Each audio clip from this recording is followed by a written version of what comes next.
Shalom, rekan-rekan anak muda yang dikasihi Tuhan. Selamat datang di SYC 2020. Sekalipun hari ini kita tidak dapat bertemu secara fisik dan menjalani saat youth camp seperti tahun-tahun sebelumnya, saya percaya anugerah dan kehadiran Tuhan tidak pernah berubah. Setiap kita ada di tempat ini, saya percaya dengan berbagai alasan yang berbeda-beda. Ada yang karena memang mungkin ingin dan rindu, ada yang memang karena sedang bergumul dengan hidup dan sedang mencari pimpinan Tuhan. Ada yang merindukan perjumpaan dengan teman-teman seiman yang lain. Ada yang sekedar mengisi waktu liburan. Ada yang karena diajak teman. Ada yang dijebak mungkin oleh pembina anak muda atau dijebak oleh orang tuanya dan mungkin banyak alasan yang lainnya. Namun terlepas dari semua alasan yang ada, saudaraku, saya percaya setiap kita ada di tempat ini karena Tuhan. Tuhan sendirilah yang sesungguhnya sedang bekerja, memanggil dan menggerakkan engkau dan saya untuk ada di tempat ini.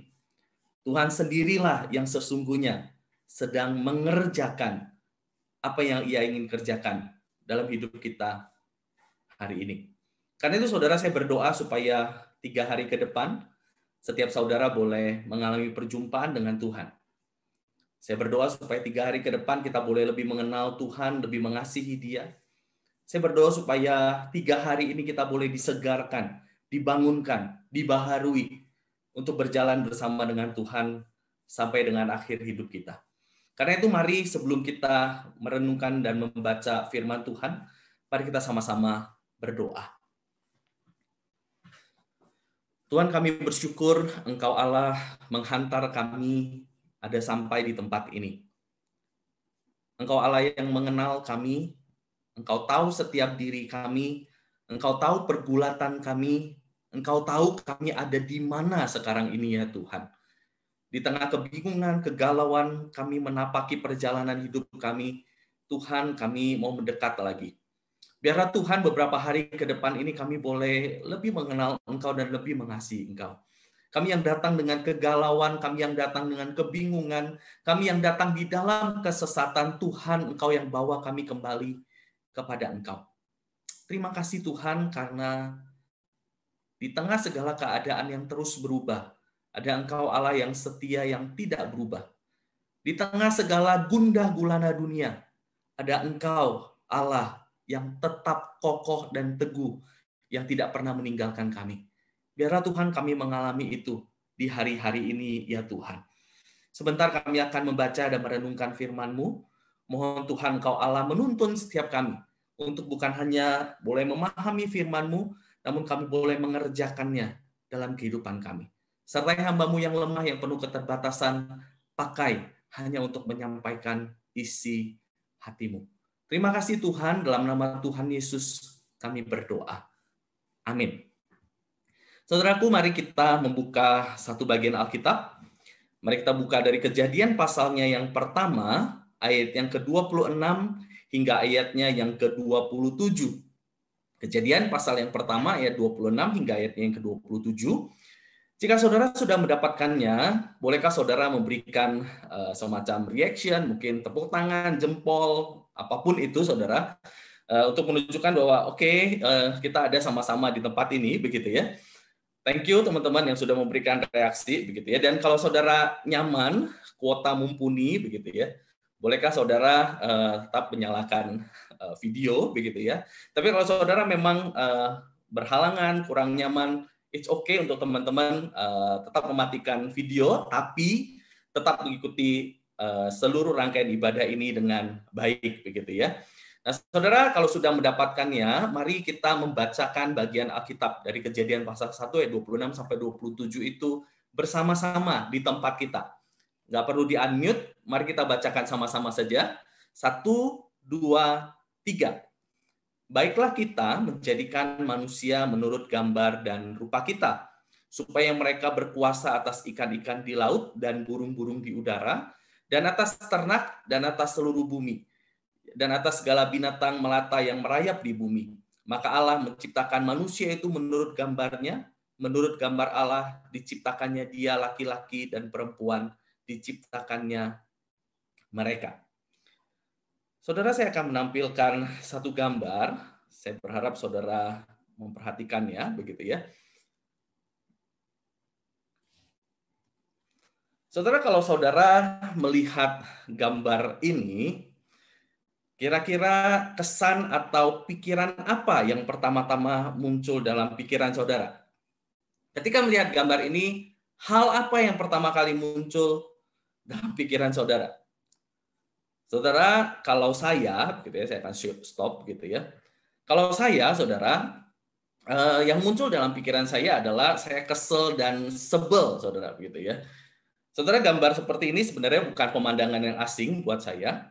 Ini adalah pemandangan yang sebelumnya hampir setiap hari saya lihat, saudara. Saya sebelum ini melayani di satu gereja yang lokasinya ada di jalan satu arah di Jakarta. Ya. Dan di dekat gereja saya yang ada di jalan satu arah itu ada sebuah polsek yang juga ada di jalan satu arah, saudara. Dan satu hal yang sangat mengesalkan setiap kali pergi ke gereja atau pulang dari gereja adalah bertemu dengan orang-orang yang lawan arah, saudara. Berkendaraan dengan lawan arah, dan bukan hanya berkendaraan dengan lawan arah, udah salah galak pula, saudara, begitu ya. Jadi kalau ditegur, kalau kayaknya terhalang padahal dia lawan arah, itu dia pula yang marah, begitu ya. Namun yang paling menyebalkan adalah, saudara, karena gereja saya dekat dengan polsek, saudara, saya berharap polsek melakukan sesuatu, begitu ya. Tapi ternyata polisi-polisi yang di polsek bukan hanya membiarkan orang-orang lawan arah, saudara. Yang terjadi justru adalah mereka juga melakukan hal yang sama. Polisi-polisi yang ada di polsek itu pun sering kali kedapatan oleh saya itu berkendaraan dengan lawan arah. Sewaktu saya sempat saking keselnya, saudara, hampir setiap hari saya laporin ke Clue, saudara. Kalau saudara tahu ada aplikasi yang namanya Clue yang bisa laporin macam-macam, saya laporin, tapi ya tetap tidak ada yang berubah. Saudara, saya tidak tahu berapa banyak di antara saudara-saudara yang merasakan kekesalan yang sama ketika melihat pemandangan-pemandangan seperti itu. Saudara, saya percaya kita sebel karena kita berprinsip bahwa polisi-polisi ini adalah orang-orang yang harusnya hidup sesuai dengan identitas mereka. Mereka adalah orang-orang yang harusnya tahu aturan.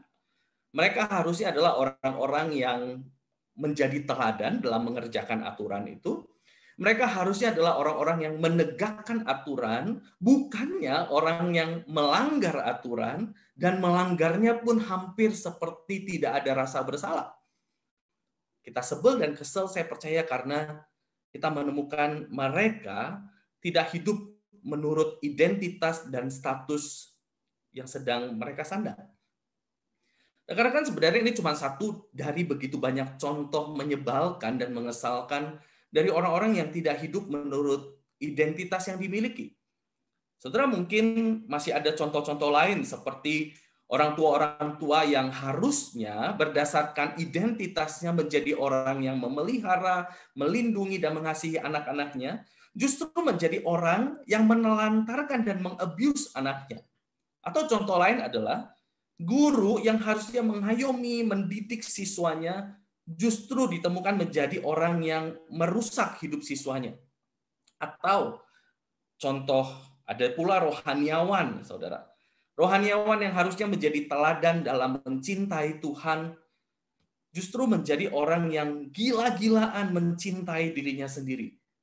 Mencintai uang, mencintai popularitas, mencintai dirinya, kehormatannya, mencintai uang, kehormatannya sendiri. Saudara, bahkan ada pejabat-pejabat yang harusnya memakai kepercayaan dan kuasa yang dimilikinya untuk melayani kepentingan rakyat, justru memakai habis-habisan kekuasaan yang ada padanya untuk memperkaya dirinya sendiri untuk korupsi. Saudara, daftar orang-orang atau contoh-contoh orang yang hidup tidak berpadanan dengan identitasnya ini masih dapat kita terus perpanjang, dan semakin panjang semakin kesel jadinya kita, saudara. Namun, saudara, pernahkah kita mencoba berpikir dari kacamata dan sudut yang lain? Jika kita bisa begitu sebel dengan orang-orang yang hidup tidak berpadanan dengan identitas yang mereka miliki, Pernahkah kita mencoba untuk berpikir dan mengevaluasi apakah kita sendiri sudah hidup berpadanan dengan identitas yang kita punya? Apakah kita menyadari identitas apa yang kita punya? Siapa kita sebenarnya? Untuk apa kita hidup? Dan bagaimana kita harusnya hidup menurut identitas kita? Saudara, jangan-jangan Tuhan yang menciptakan kita dan memberikan identitas khusus kepada kita, hari ini juga sedang melihat kita dan sedang sebel-sebelnya, sedang kesel-keselnya. Karena ternyata kita tidak hanya tidak sadar siapa kita, tetapi kita juga sering kali hidup tidak berpadanan dengan identitas yang telah Ia berikan kepada kita. Saudara, ketidaksadaran akan identitas yang Allah berikan dan kehidupan yang tidak berpadanan dengan identitas yang Dia berikan itu, saya mau beritahu, tidak hanya sekedar mengesalkan Allah, tetapi itu adalah sumber kekacauan di dunia ini. Itu adalah sumber kejahatan di dunia ini. Dan itu adalah sebuah pemberontakan di mata Allah. Karena itu saudara, di bagian pertama sebelum kita memulai perjalanan SYC hari ini, saya pengen mengajak kita untuk kembali merenungkan dan melihat identitas khusus seperti apa yang sesungguhnya Allah berikan kepada engkau dan saya sebagai ciptaannya. Identitas apakah yang Allah berikan kepada engkau dan saya? Saudara, identitas yang Allah berikan kepada engkau dan saya adalah kita ini adalah gambar dan rupa Allah. Kita diciptakan menurut gambar dan rupa Allah, dan kita diciptakan sebagai gambar dan rupa Allah. Sekali lagi, identitas yang Allah berikan kepada engkau dan saya sebagai ciptaannya adalah kita ini adalah gambar dan rupa Allah. Allah menciptakan kita menurut gambar dan rupanya. Allah menciptakan kita menjadi gambar dan rupanya. Saudara, untuk hidup berpadanan dengan identitas ini, kita perlu sungguh-sungguh memahami apa arti identitas ini. Apa makna yang terkandung di dalam identitas ini. Saudara, setidaknya ada dua makna dan implikasi yang mengikuti identitas ini, saudara. Kita akan pelajari dua makna itu satu persatu. Saudara, yang pertama, diciptakan sebagai gambar dan rupa Allah berarti kita ini adalah makhluk ciptaan yang unik, saudara. Kita ini diciptakan sebagai gambar dan Allah pertama kali ini berarti bahwa kita ini adalah makhluk ciptaan yang unik. Unik karena apa? Unik karena kita ini adalah makhluk ciptaan yang rapuh, yang lemah, yang terbatas, yang bergantung kepada Tuhan. Namun pada saat yang sama kita juga adalah ciptaan yang mulia, bermartabat, dan bernilai di hadapan Allah. Sekali lagi saya ulangi, kita ini adalah makhluk ciptaan yang unik di hadapan Allah. Sebagai gambar dan rupa Allah, kita ini unik. Unik karena apa? Satu sisi kita adalah makhluk ciptaan yang sangat rapuh, sangat lemah, sangat terbatas, perlu terus-menerus bergantung kepada Allah. Tapi pada saat yang sama juga, kita adalah ciptaan yang mulia, yang bermartabat, yang bernilai di hadapan Allah. Saudara, ketika dikatakan bahwa kita ini diciptakan sebagai gambar dan rupa Allah, bagian itu jelas berarti bahwa kita ini hanyalah gambaran dari rupa Allah. Kita bukan Allah. Kita adalah ciptaan Allah, bukan pencipta. Kita manusia ini adalah ciptaan Allah yang secara kualitas amat berbeda dengan Allah yang menciptakan kita. Karena kita manusia ini adalah ciptaan, maka otomatis kita itu terbatas. Kita itu rapuh, kita tidak mampu bertahan hanya dengan kekuatan kita sendiri. Karena kita ini ciptaan, maka keberadaan kita tidak bergantung pada diri kita, tetapi pada pencipta kita. Kita tidak sanggup mandiri, kita perlu ditopang oleh Tuhan kita. Saudara, keadaan ini dinyatakan dengan jelas dengan dua fakta di dalam Alkitab, khususnya di dalam kisah penciptaan yang tadi kita baca. Yang pertama yaitu bahan yang Tuhan pakai untuk menciptakan kita. Bahan yang Tuhan pakai untuk menciptakan manusia adalah debu tanah, mahal, bahan yang sangat biasa, bahan yang rapuh, bahan yang mudah pecah bahkan saudara. Itulah kita, rapuh, lemah, mudah rusak saudara. Dan pada saat yang sama Allah menghembuskan nafas hidup kepada manusia yang adalah gambar dan rupanya sebagai sebuah penegasan bahwa kalau kita tidak diberi hidup, kalau hidup kita tidak ditopang dalam relasi terus-menerus dengan sumber hidup kita, maka sesungguhnya kita ini mati dan tidak ada artinya apa-apa. Saudara diciptakan sebagai gambar dan rupa Allah, sekali lagi berarti bahwa kita ini rapuh, kita ini terbatas, dan kita perlu sepenuhnya bergantung kepada pencipta kita, Allah, untuk keberlangsungan hidup kita.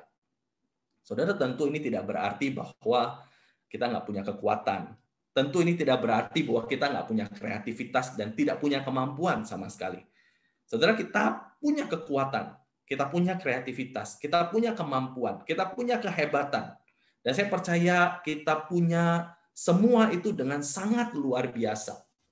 Namun kita perlu ingat, jika kekuatan kita, kehebatan kita, kreativitas kita, kemampuan kita dibandingkan dengan Allah, semua kekuatan kita itu tidak ada artinya. Terlalu kecil, terlalu tidak sepadan jika dibandingkan dengan Allah. Namun saudara, sepanjang sejarah, mulai dari kejatuhan manusia pertama hingga hari ini, manusia selalu berusaha untuk menembus batas kerapuhan dan keterbatasan ini. Manusia tidak suka dengan keadaan rapuh, tidak suka dengan keadaan lemah, tidak suka dengan keterbatasan, dan terus memakai berbagai cara untuk menerobos keterbatasan ini. Ada banyak cara yang dikerjakan manusia untuk mencari kehidupan di luar bumi. Ada banyak usaha yang dilakukan manusia untuk mengecoh dan mengelabui kematian. Manusia dari zaman ke zaman selalu berusaha untuk menunjukkan bahwa ya bisa kok hidup tanpa Allah. Keberadaan Allah tidak sebegitu penting, bahkan dari zaman ke zaman ada saja manusia yang selalu menempatkan dirinya sendiri sebagai Allah atas hidupnya. Namun kabar buruknya adalah, saudara, sampai kapanpun manusia tidak akan pernah bisa menyangkali kelemahan dan kerapuhannya. Manusia mau tidak mau harus menerima kenyataan bahwa ia tetap lemah kok. Ia tetap terbatas. Dan ada terlalu banyak hal yang ada di luar kendalinya. Saudara, saya kira tahun 2020 ini adalah satu contoh yang sangat baik untuk menunjukkan betapa lemah, terbatas, dan rapuhnya kita. Sepanjang 2020 ini, kita menjalani tahun ini sungguh-sungguh di dalam kelemahan dan keterbatasan. Namun yang jadi pertanyaan adalah, kenapa Allah harus menciptakan kita dengan desain seperti ini? Kenapa Allah harus berikan kita identitas yang seperti ini? Simpel, saudara, supaya kita belajar bergantung kepada Dia. Supaya nyata bahwa kekuatan yang berlimpah-limpah dalam hidup kita bukan ada pada diri kita, tetapi ada pada Tuhan pencipta kita.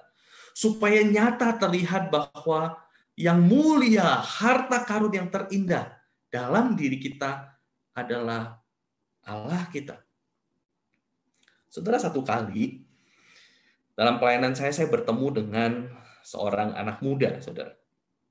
Seorang anak muda yang baru selesai dari kuliah di luar negeri, pulang mau merintis sekali karir, saudara, ya, dari keluarga yang sangat berada. Dan dalam percakapan kami, saudara, percakapan pertama kami itu, ia bersikeras berbicara kepada saya bahwa bagi dia Allah itu tidak penting. Bagi dia Allah itu tidak esensial. Ada Allah atau tidak ada Allah sama sekali tidak ada bedanya. Ada Allah orang sakit, nggak ada Allah orang juga sakit. Ada Allah orang bisa sukses, nggak ada Allah orang juga bisa sukses. Jadi sebenarnya Allah tidak terlalu penting. Boleh ada, boleh tidak ada. Dan saudara, sampai beberapa kali pertemuan kami, saudara, anak muda ini masih tetap dengan prinsipnya. Dalam hidup saya, Allah tidak terlalu penting. Boleh ada, boleh tidak. Saudara, satu kali setelah beberapa kali pertemuan, saudara, saya bertemu lagi dengan anak ini, dan ketika bertemu anak ini, saya menemukan ada sesuatu yang aneh dalam dirinya. Anak ini terlihat gelisah, anak ini terlihat kebingungan, anak ini terlihat menyimpan banyak pertanyaan yang ia tidak sanggup tanggung, saudara. Sehingga ketika bertemu itu saya bertanya kepada dia, kamu ada apa? Kok kayaknya hari ini gelisah sekali? Ada something yang kamu mau ceritakan? Saudara, ketika itu dia berkata begini, oke Pak, saya mau tanya, menurut Bapak, hantu atau setan itu ada atau enggak? Begitu ya. Nah, saudara, ketika pertanyaan itu muncul, saya sedikit tersenyum dalam hati, saudara. Karena saya ngerasa ini menarik begitu ya. Ini orang dari tadi beberapa kali ketemuan dengan saya selalu berkata bahwa Tuhan boleh ada, boleh nggak ada, begitu ya. Dan seharusnya dan sebenarnya bagi dia tidak perlu ada.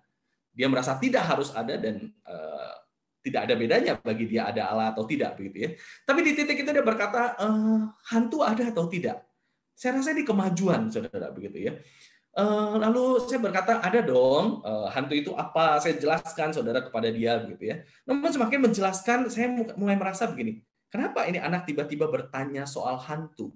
Ada apa yang sedang terjadi di hidupnya sehingga dia tiba-tiba bertanya soal dunia roh yang bagi dia sebelumnya bukan dunia yang real, saudara. Lalu saudara, saya mulai penasaran, lalu saya bertanya kepada dia begini, kenapa kamu tiba-tiba bertanya soal hantu? Apa yang terjadi di hidupmu? Kamu diganggu, begitu ya? Saudara, ketika saya bertanya seperti itu, tiba-tiba reaksinya berubah dan dia berkata, iya Pak, saya diganggu. Saudara, ketika dia berkata, iya Pak, saya diganggu, saudara, dalam hati saya berkata begini, mampus kamu, begitu ya. Rasain, begitu ya. Selama ini kamu selalu berkata Tuhan tidak ada, rasain sekarang, gitu ya. Nah, saudara, saya ngerasa oke, ini jalan masuk yang baik, gitu ya.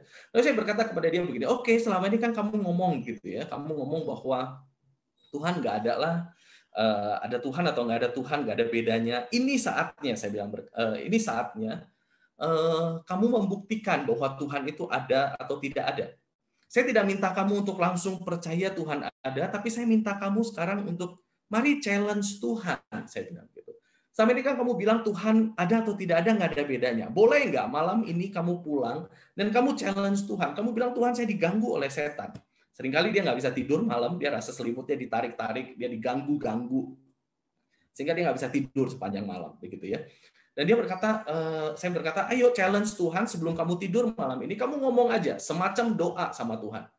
Tuhan, kalau engkau benar ada dan engkau berkuasa, lebih berkuasa daripada semua setan yang ganggu saya, tolong jaga saya supaya saya bisa tidur dengan nyenyak malam ini. Saudara, saya berkata satu kali begitu, ayo challenge aja, challenge, tidak harus langsung percaya, challenge aja. Saudara, anak itu diam, dia makin tunduk. Saya bilang, kenapa? Apa sulitnya? Saya nggak minta kamu percaya loh, saya minta kamu challenge aja. Saudara cuma diam. Setelah mungkin diam sekitar 10-15 menit, saudara, tiba-tiba dia berkata satu kalimat yang mengejutkan saya, saudara. Dia berkata begini, oke Pak, saya udah tahu apa yang saya mau lakukan. Saya bilang, apa yang kamu mau lakukan? Kamu mau pulang, lalu berdoa. Kalau mau, kamu mau bahkan sekarang, ayo saya boleh temenin kamu berdoa.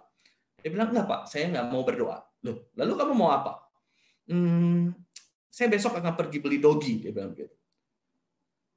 Saya bilang, apa? Kamu bilang apa? Iya, saya besok mau pergi beli dogi aja, dia bilang gitu. Saya pikir-pikir tadi, kenapa saya diganggu? Mungkin karena saya tidak punya teman, dia bilang. Sebelum saya ke Amerika untuk sekolah, saya nggak pernah diganggu karena saya tidur selalu ditemani oleh dogi saya. Saya pulang dari Amerika, dogi saya sudah mati, jadi tidak ada yang menemani saya tidur, saya mulai diganggu. Jadi kesimpulannya, jalan keluar yang saya mau pilih adalah saya mau pergi beli dogi, supaya ada dogi temenin saya bisa tidur. Saudaraku, konyol sekali, saudara. Ketika saya mendengar ini, saya merasa konyol, saya merasa kesel, saya merasa gila ya. Ada orang yang bahkan menyamakan Tuhan dengan dogi, yang lebih memilih untuk bersandar kepada dogi dan bukan Tuhan, saudara. Saudaraku, ada banyak sekali sesungguhnya orang yang hidup seperti anak muda ini. Hidup seolah Tuhan tidak ada, tidak merasa butuh Tuhan, dan saya tidak tahu Apakah ada di antara saudara yang hadir hari ini yang memiliki keyakinan yang sama sebenarnya dengan anak muda tadi? Mungkin saudara tidak mengatakannya secara eksplisit, namun saudara menghidupinya. Mungkin saudara tidak berkata dengan eksplisit bahwa saudara tidak butuh Tuhan. Saudara tidak berkata bahwa saya kuat melebihi Tuhan. Tetapi pada kenyataan hidupnya, kita menunjukkan bahwa kita hidup seolah-olah kita tidak perlu Tuhan. Bagaimana kita menyatakannya? Mungkin kita menyatakannya dengan hidup tanpa memberikan banyak ruang yang esensial bagi Tuhan di hidup kita. Kita jarang bertanya kepada Dia, kita jarang berdoa, kita jarang melibatkan Tuhan dalam keseharian kita, dalam perencanaan kita. Kita hanya mencari Dia untuk meminta persetujuan, hanya untuk meminta Dia melakukan apapun yang kita mau. Kita cari Dia hanya ketika kita sudah terdesak, hanya ketika kita meminta jalan keluar instan. Sesungguhnya Allah bagi kita tidak lebih dari ban serap. Pemegang kendali, bos, tuan, tetaplah diri kita.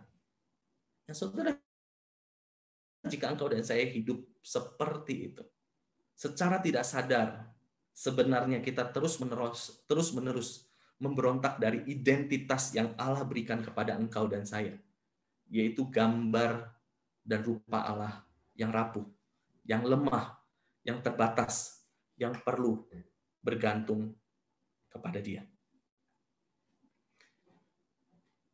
Saudara, saya tidak tahu berapa banyak di antara saudara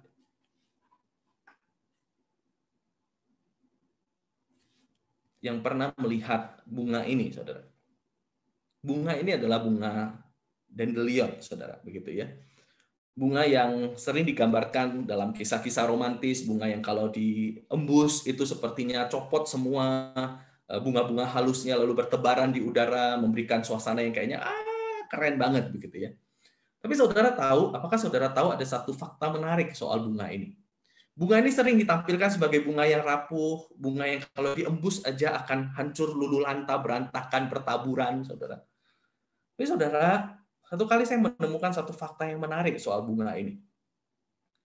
Saudara, sepanjang bunga ini masih melekat pada batang dan akarnya, saudara, ternyata bunga ini adalah bunga yang tidak bisa rontok ketika engkau hembus, saudara.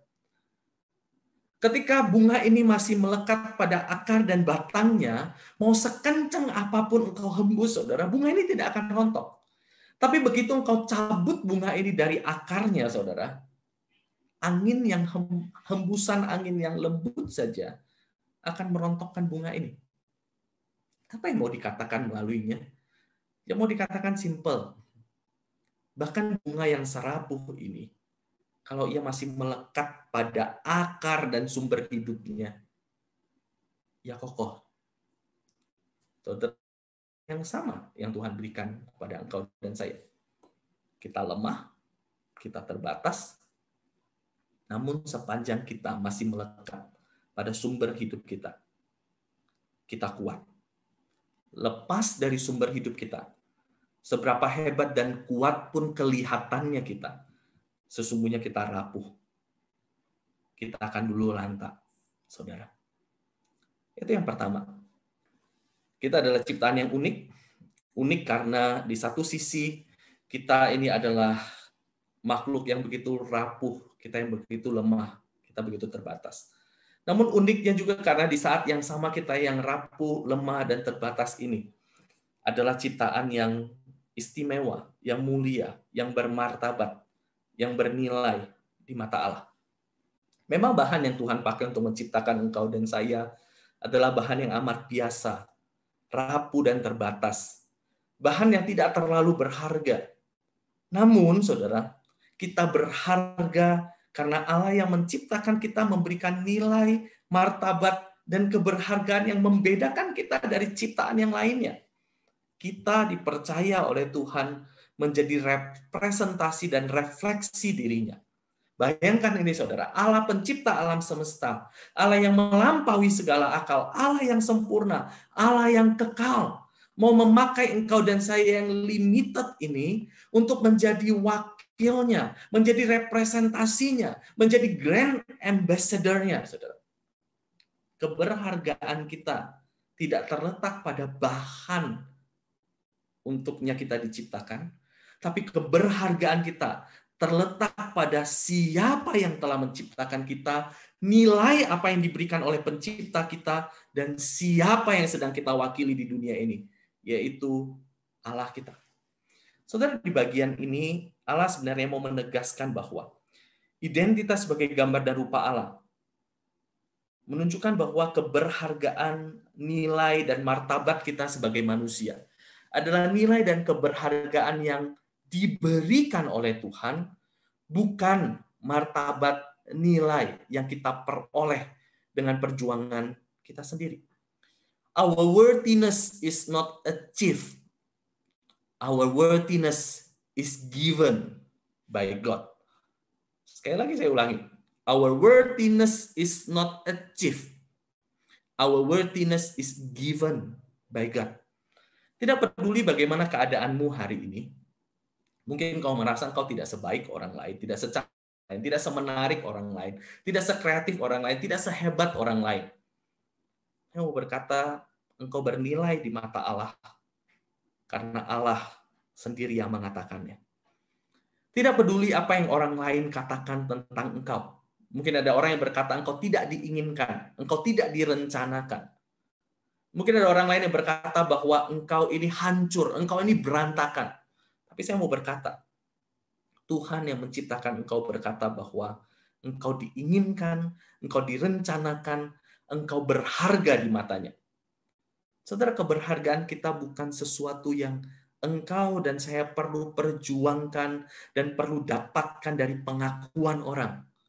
Keberhargaan dan nilai yang engkau dan saya dimiliki diberikan oleh Allah yang menciptakan engkau dan saya.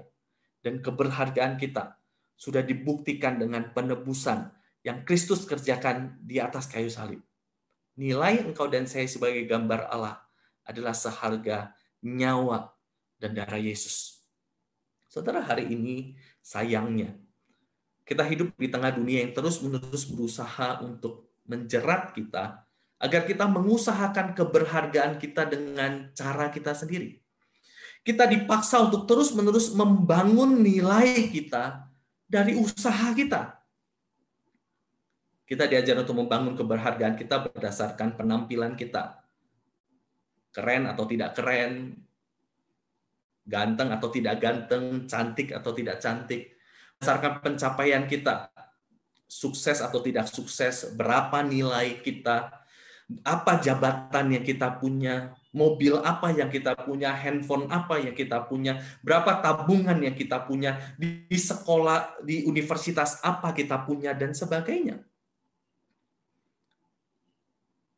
Kita dinilai berdasarkan berapa banyak pengaruh yang kita punya, berapa followers yang kita punya, berapa up-to-date fashion yang kita miliki, dan semuanya.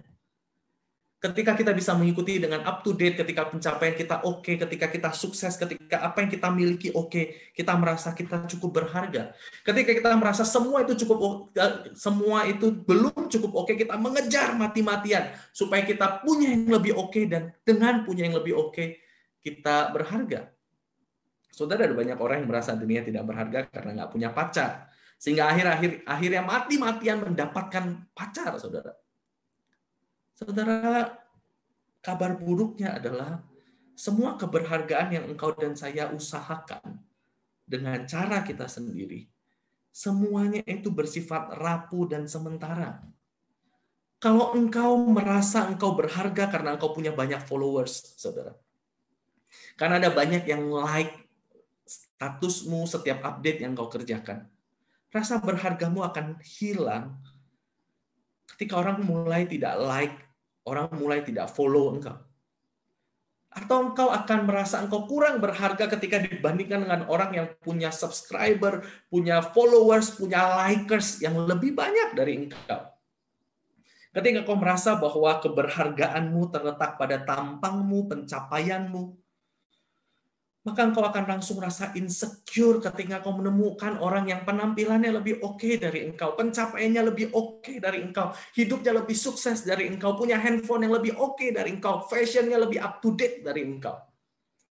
Saudara, jika engkau dan saya meletakkan keberhargaan kita di sana, pada apa yang engkau dan saya capai dengan kemampuan kita sendiri, itu semua sifatnya rapuh dan hilang.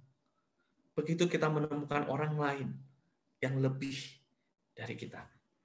Karena itu saudara, Allah meminta kita untuk jangan meletakkan keberhargaan kita pada usaha dan perjuangan kita sendiri. Tetapi pada apa yang Ia berikan dan apa yang telah Ia bayar untuk kita. Kita berharga. Saudara, apakah engkau merasa dirimu bernilai, berharga, dan bermartabat hari ini? Atau jangan-jangan engkau sedang terus-menerus mengabaikan keberhargaan yang sudah berikan kepada engkau dan saya sebagai wakilnya. Dan hari ini engkau terus-menerus mengusahakan sendiri nilai dan keberhargaan. Apakah engkau frustrasi membangun keberhargaanmu dengan caramu sendiri?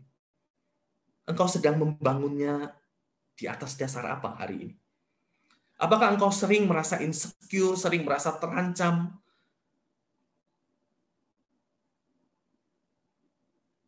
Jika demikian, saudara, sebenarnya kita sedang terang-terangan melawan Allah dan identitas yang sedang Ia berikan kepada kita. Inilah yang pertama, saudara.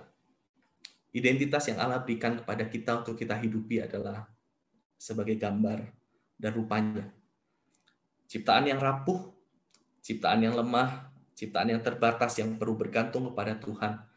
Namun pada saat yang sama, ciptaan yang bernilai, yang berharga, yang bermartabat. Yang kedua dan yang terakhir, saudara. Kita diciptakan sebagai gambar dan rupa Allah. Ini berarti bahwa tugas dan tujuan keberadaan kita di dunia ini adalah menjadi refleksi dan representasi dari Allah di tengah dunia ini. Sekali lagi, kita diciptakan sebagai gambar dan rupa Allah. Ini berarti bahwa tugas dan tujuan utama keberadaan kita di dunia ini adalah menjadi refleksi dan representasi dari Allah di tengah dunia ini. Hal ini berarti bahwa tujuan hidup kita sebagai manusia didesain oleh Allah dan tidak didesain oleh diri kita sendiri. Hal ini berarti bahwa misi utama keberadaan kita adalah hidup sedemikian rupa untuk menyatakan Allah, memperkenalkan Allah, siapa Dia, karakternya seperti apa, pemerintahannya seperti apa di tengah dunia ini. Sehingga, saudara, orang-orang dapat melihat Dia, mengenal Dia, dan menyembah Dia. Tujuan utama dan tokoh utama yang harus dikenal, dilihat, dan disembah melalui hidup kita bukanlah diri kita sendiri, melainkan Allah yang sedang kita wakili dan kita representasikan. Narasi yang kita bangun, narasi yang sedang kita jalani di tengah dunia ini bukanlah narasi hidup kita sendiri. Impian, angan-angan, kehendak yang sedang kita kejar bukanlah impian, angan-angan, dan kehendak kita sendiri. Sebaliknya, sesungguhnya sebagai gambar dan rupa Allah berarti kita sedang terlibat dalam narasi besar Allah, impian besar Allah, kehendak Allah, yaitu apa? Segala bangsa boleh datang menyembah Dia. Saudara, segala keberadaan kita harusnya dipakai untuk mati-matian menghidupi misi ini. Namun yang terjadi sepanjang sejarah adalah, saudara, sekali lagi manusia kita terus-menerus berusaha untuk hidup memberontak dari identitas ini. Manusia selalu berusaha untuk hidup bagi narasinya sendiri. Manusia selalu hidup untuk berfokus memperkenalkan dirinya sendiri. Manusia tidak mau menjadi representasi dari Allah, tetapi menjadi representasi dari dirinya sendiri, ceritanya sendiri. Saudara, ini bukan hal yang baru karena sudah ada sejak Adam dan Hawa. Manusia pengen jadi Allah, serupa dengan Allah, menentukan kisah hidupnya sendiri. Ini bukan hal yang baru, ini sudah ada sejak Babel. Kenapa manusia di zaman Babel itu mau mendirikan menara yang tingginya sampai ke langit? Kenapa mereka berkata mereka mau mencari nama buat diri mereka sendiri? Menara yang tingginya sampai kepada langit itu sedang berbicara soal mereka pengen punya sesuatu yang menyamai Allah. Karena tempat tinggal Allah bagi mereka waktu itu ada di langit. Mereka pengen punya sesuatu yang membuat mereka terlihat setara dengan Allah. Kenapa mereka mau mencari nama buat diri mereka sendiri? Mereka pengen punya kisah mereka sendiri, saudara. Selama ini orang-orang yang ada di Babel itu dikenal sebagai orang-orang yang telah diselamatkan oleh Allah melalui bahtera. Keturunan dari orang-orang yang mendapat belas kasihan Tuhan karena diselamatkan oleh Tuhan di dalam bahtera. Sampai kapanpun mereka pergi sebenarnya, nama mereka, cerita hidup mereka selalu harus melibatkan kisah penyelamatan yang telah Allah berikan. Namun mereka berkata apa? Kami tidak mau, mulai sekarang kami tidak mau kisah hidup kita selalu dihubung-hubungkan dengan Tuhan. Kami mau punya nama kami sendiri. Kami mau punya kisah kami sendiri. Kami mau punya proyek kami sendiri. Kami mau memperkenalkan diri kami sendiri. Saudara, bahkan Yesus pun digoda untuk melakukan hal yang sama. Ketika ia 3 kali digoda, dicobai oleh iblis di padang gurun. Bukankah godaan yang sama yang diberikan kepada Tuhan Yesus? Enggak usah ikuti narasi Allah, hiduplah untuk narasimu sendiri. Tidak usah hidup untuk memperkenalkan dan membawa orang menyembah Allah. Sembahlah kesenanganmu sendiri, sembahlah kenyamananmu sendiri. Pakailah segala kuasamu untuk perutmu dan kesenanganmu sendiri. Saudara, dan itulah narasi besar yang dibangun oleh dunia ini dan terus-menerus kita disedot untuk masuk ke dalamnya. Bukankah hari ini engkau dan saya diajar untuk berkata, it's your life. Live it as your wish. Ini hidupmu. Jalani sesuka hatimu. Ini hidupmu. Hidupmu cuma sekali. Kejar apa yang engkau mau. Ini hidupmu. Jangan sampai kamu nggak sukses. Ini hidupmu. Kamu harus kaya. Ini hidupmu. Hanya satu kali. Kamu harus nikmati. Kamu, dan kamu. Itulah yang selalu menjadi fokus dari hidup. Sebagaimana diajarkan oleh dunia ini. Namun saudara, sadarkah kita bahwa sebesar apapun narasi yang engkau dan saya mampu bangun, terlepas dari narasi besar Allah, narasi kita tidak ada gunanya. Saudara, bagaimana caranya supaya kita bisa menjadi representasi dan refleksi yang baik dari Tuhan? Sebuah keterhubungan yang baik dengan Tuhan. Sebuah relasi yang terus-menerus dengan Tuhan. Sebuah kedekatan dengan Tuhan. Saudara, sebuah cermin tidak pernah bisa merefleksikan objek yang tidak ada di depannya. Kalau kita ini adalah refleksi atau kita ini adalah cermin, maka kita hanya bisa mencerminkan Tuhan kalau kita terus-menerus terhubung, terus-menerus dekat, terus-menerus ada di hadapan Allah. Semakin kita jauh dari hadapan Allah, semakin Allah tidak terlihat. Semakin Allah kecil. Semakin Allah itu begitu tersembunyi karena sepenuhnya tertutup oleh diri kita. Saudara, siapa yang engkau dan saya mau tunjukkan dengan hidup dan keberadaan? Dirimu sendiri atau Allahmu? Apa yang menjadi tujuan hidupmu hari ini? Narasi dan cerita besar siapa yang sedang engkau dan saya perjuangkan hari ini? Saudara, saya mau berkata Tuhan menciptakan engkau dan saya sebagai gambar dan rupanya. Ia mau meminta engkau menghidupi ceritanya. Ia mau engkau dan saya memperjuangkan dirinya, dikenal dan disembah.